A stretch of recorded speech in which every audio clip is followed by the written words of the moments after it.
이제 찾아와 가지고서 세족예식의 광고를 듣고 그 교회에 다니는 자기 집의 하인, 여종인 마르타 폴트윈의 발을 내가 바로 이 성찬식 때 씻기겠다고 신청을 했습니다. 그러면서 그 흑인의 여종의 그러한 발을 무릎을 꿇고 씻었을 뿐만이 아니라 그 흑인의 여종의 발에 자기의 입을 맞추고 이렇게 키스를 했습니다. 그 모든 광경을 본 많은 사람들이 정말 숙연해졌습니다.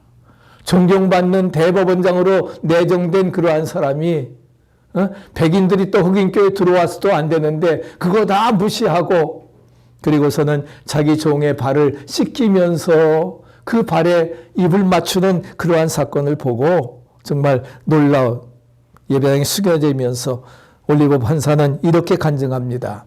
마르타는 내 집의 종으로서 오랜 세월 동안 우리 아들, 딸들을 돌보았고 내 자식들의 발을 씻어주는 그러한 모습을 나는 수백 번 보아왔습니다.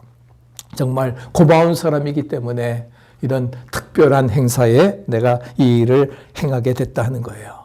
이 소식이 퍼지게 되니까 대법원장의 자리가 내정되었는데 그건 뭐예요?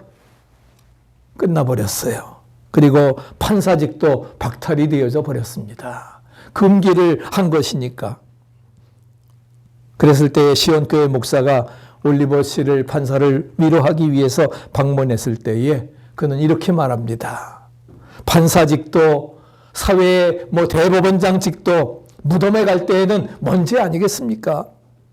그런 먼지보다 하나님이 주신 사랑과 감사를 실천하는 게 더 중요합니다. 얼마나 감동적입니까? 정말 예수님께서 제자들의 발을 씻긴 그 이상으로 그것을 실천하는 아름다운 모습이 우리 현대적인 그런 삶 속에서도 이루어지게 되는 것입니다. 그 다음에 마지막 제6일째, 6일째는 이제 6월절 양이 죄송합니다. 그래서 그 하신 다음에 예수님께서 어떻게 했습니까? 제자들과 최후의 만찬을 나누시지요. 최후의 만찬을 나누십니다. 그래서 떡을 떼며 내 몸이다. 잔을 주시면서 언약의 나의 피다. 이것을 먹고 마실 때마다 너희들이 나를 기념하라고 말씀을 하고 있습니다. 그래서 내 살을 먹고 내 피를 마시는 자는 영생을 얻으리라. 영생을 얻으리라 하는 게 얻었다. 이미 얻었다고 말씀을 하고 계십니다. 그래서 최후의 만찬을 하시면서 성만찬을 제정을 하고 계신 것이지요. 그래서 주님은 내 살을 먹고 마시는 자, 그래서 우리가 마가의 다락방에서의 그런 최후의 만찬은 오늘 성례선인 그 성찬 예식, 세례 예식의 신기원이 바로 이대가 우리 성례전이라고 말하는데 성찬 예식과 세례 예식이 바로 최후의 만찬은 성찬 예식의 신기원이 되었던 것을 찾아볼 수가 있습니다. 우리도 성찬 예식을 행할 때마다 이것을 기억하라. 터지는 것은 지난 3월 4일 우리 원로 목사님들 대접을 했을 때에 제가 설교하고 예배드리고 그 다음에 끝난 다음에는 바로 성찬 예식을 함께 거행을 했습니다. 그러면서 정말 주님의 살과 피를 먹고 우리 모두도 헌신하는 결심이 함께 있어져야 되겠다. 우리에게 말씀하고 있는 것이지요. 그 다음에 마지막 제6일 금요일 날은 세상 죄를 지고 가는 그리고서는 겟세마네 동산에서 이제 땀방울이 핏방울이 되도록 기도하십니다. 여기에서 할 수 있거든 이 잔을 내게서 옮기시옵소서. 그러나 내 원대로 마옵시고 아버지의 뜻대로 하시옵소서 말씀하고 있습니다. 피와 땀을 흘리시면서 천사가 와서 돕더라. 그래서 살든지 죽든지 뜻대로 하옵소서 하나님의 뜻을 이루기 위해서 기도하셨습니다. 그렇게 기도하셨으니까 뭐예요? 어떤 고난이 와도 참을 수가 있는 거예요. 믿습니까? 그래서 바로 피와 땀을 흘리시면서 기도하셨던 그러한 예수님의 모습을 우리가 찾아볼 수 있는 것입니다. 그리고 이제 마지막 6번째 날은 금요일은 이제 굿프라이데이죠. 세상 죄를 지고 가는 하나님의 어린 양이라 말씀을 하고 있습니다. 이제 빌라도에게 밤새 신문을 받으시고 새벽에 아침 일찍 빌라도에 가서 이제 재판을 받습니다. 빌라도의 아내 클라우디아는 이제 이상한 꿈을 꾸고 그분에 대해서 상관하지 말라 말하지만, 그래서 빌라도도 예수님이 죄 없다고 하는 것 아십니다. 그럼에도 불구하고 성난 군중들이 모여 예수님을 환영하던 이 무리들이 예수님을 십자가에 못 박으라. 결국은 그 항변에 못 이겨서 예수님을 십자가에 못 박게 내어주고 바라바를 살려주었던 것을 찾아볼 수가 있습니다. 이것이 우리 성금요일의 가장 귀한 것입니다. 저는 지난 목요일 날 우리 여러분들 보셨는지 모르지만은 제가 건국전쟁 영화를 보았습니다. 영화를 보면서 정말 어떻게 보면 이승만 대통령의 그런 일대기가 참 어떻게 보면 기록 영화예요. 역사 영화예요. 뭐 배우가 등장을 해서 오는 게 아니라 이렇게 쭉 거의 1시간 반, 2시간 가까이를 그렇게 하는데, 정말 그러다 보니까 뭐 제작비는 얼마 안 들었어요. 제작비는 3억 원 들었는데, 그래서 김도경 감독이 이렇게 했는데 지금 2월 1일 날 개봉을 해가지고서 지금 거의 뭐 1,000만 명 가까운 그러한 사람들이 27일 만에는 120만 이렇게 육박을 하고, 뭐 저까지 봤으니까 1,000만이 넘는, 앞으로 더 많이 정말 수억 명이 아마 시청할 수 있는 그러한 것이,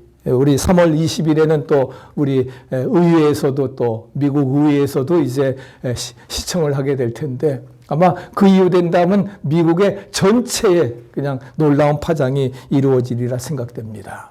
그러면서 알던 내용들, 왜곡됐던 그러한 내용들이 어떻게 보면 해소되어지는 그런 역사. 그래서 건국전쟁의 이례적인 역주행이 이승만 전 대통령이 과거의 역사적인 인물이라서 정치 영화라고 보다는 역사 영화로서의 이미지가 더욱 강해졌는데, 그리고 누적 매출액도 이제 뭐 3억밖에 안 들었는데 100억 이상, 수백억 아마 돈방석에 앉게 되어지고, 그리고서는 김도경 감독은 건국전쟁 2를 이미 시작을 공식화했습니다. 그래서 부제는 인간 이승만, 이제 이승만의 인격과 품격, 고뇌, 역경, 좌절, 불굴의 의지, 이것을 스크린에 앞으로 담겠다고 이렇게 이야기를 했습니다. 물론 많은 어려움들이 있습니다. 어려움들이 있는데 전 그걸 보면서 쭉 이렇게 이루어지는 과정, 그리고 1960년 4.19 때 우리 여기 뭐 우리 이승택 집사님 같은 경우도 그래 60년 4.19 때 어떻게 보면 대학교 1학년 뭐 아마 대학 밭으로 들어갔을지 또 거기에 참여했을지도 모르지요. 그런 분들이 이렇게 되어지는데, 그런 가운데 4.19가 이루어지고 일주일 만에 그분이 모든 걸 내려놓고 어떻게 보면 무력으로 극복해 나갈 수 있지만은 정말 하야하는 그러한 모습이 굉장히 존경스럽고 감동스럽습니다.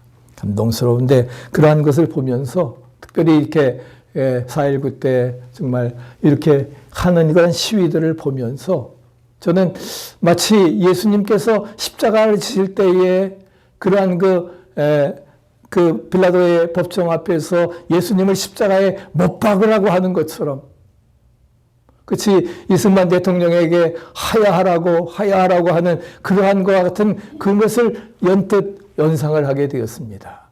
그러면서 그럴 때에 마치 모든 책임을 자기가 지고 물러나는 그러한 모습이 마치 예수님의 모습은 아닌가. 이런 분이 있었기 때문에 초대 건국 1대, 2대, 3대 대통령을 했기 때문에 오늘과 정말 북한과 남한의 그런 현실이 1950년에 정말 이렇게 전쟁을 겪어서 가장 못 사는 나라였지만은 지금은 대조적인 그러한 것들이 이루어지고, 그 다음에 최초로 우리 이승만 대통령이 우리 여자들에게도 투표권을 줘서 최초로 여자들이 그 투표를 할 수 있었다고 하는 그 기록들도 보면서 정말 이분이 정말 정동교회 장로님으로서, 정동감리교회 장로님으로서 귀한 일들, 위대한 일들을 많이 했구나 하는 것을 깨닫게 되었습니다. 그러면서 이제 스스로 하야하는 그러한 모습을 통해서 마치 예수님의 털 깎는 자 앞에서 잠잠한 어린 양과 같이, 아사셀 양같이 희생하는 그러한 모습을 바라볼 수 있게 되었던 것입니다. 그러면서 이제 십자가에 못 박히신 날 빌라도 법정에서 이제 골고다 마지막 십자가가 세워진 데까지 이루어지는 길을 비아 돌로로사라 그러지요. 그리고서는 14포인트가 있습니다. 예수님이 가다가 이제 쓰러진 곳, 그래서 구레네 시몬이 대신 십자가를 지고, 그 다음에 이제 또 쉬는 곳에서 한 여인이 와가지고서 예수님이 손수건을 주어서 예수님을 닦아준 그러한 기점들, 이런 모든 기점들이 14포인트가 되어 있는데, 그래서 지금 이제 이번 이제 종려 주일에는 아마 이스라엘 예루살렘은 이렇게 순례자들로 정말 그 길을 비아 돌로로사의 그러한 길을 정말 어떤 사람들은 무릎으로 기면서 그렇게 하면서 순례자들이 많이 있고 있습니다. 그러한 그 비아 돌로로사 고난의 길을 우리가 볼 수가 있는데, 바로 예수님은 세상 죄를 지고 가는 하나님의 어린 양이셨습니다. 그래서 보라, 세상 죄를 지고 가는 하나님의 어린 양이로다. 그리고서는 이제 가상 9시에, 그래서 오후 3시에, 6시, 9시에 이제 운명을 하셨습니다. 하시면서 7마디 가상 7언을 하시지요. 먼저 자기를 십자가에 못 박는 자들, 저들의 죄를 용서하옵소서. 저들이 하는 일을 알지 못함이니이다. 또 한편에 있는 강도에게 내가 오늘 나와 함께 낙원에 있으리라. 아이러니하게도 제일 먼저 구원받은 사람은 한편의 강도였습니다. 그리고 그 요한에게 자기의 어머니를 의탁을 하고, 엘리 엘리 라마 사박다니, 나의 하나님 나의 하나님 어찌하여 나를 버리셨나이까. 그리고 다 이루었다. 그리고 주님 말씀하시면서 아버지여 나의 영혼을 당신께 의탁하나이다. 세상 죄를 지고 가는 하나님의 어린 양이십니다. 그래서 it is finished, 다 이루었다 말씀하시고, 그리고서는 뭐예요? 아버지여 내 영혼을 아버지 손에 의탁하나이다. 얼마나 놀라운 구세주의 모습입니까? 정말 우리가 고난 주간만이라도 우리 주님의 고난을 마음속 깊이 묵상하시기를 바랍니다. 그리고 앞서 말씀드린 것처럼 주님께서 이 십자가를 다 이루었다라고 이렇게 뛰어내리라고 해도 뛰어내릴 수 있지만 안 뛰어내린, 그러면서 끝까지 감당하시는 것은 뭐예요? 땀방울이 핏방울이 되도록 하나님의 뜻에 자신을 복종시키셨기 때문에 가능한 줄로 믿습니다.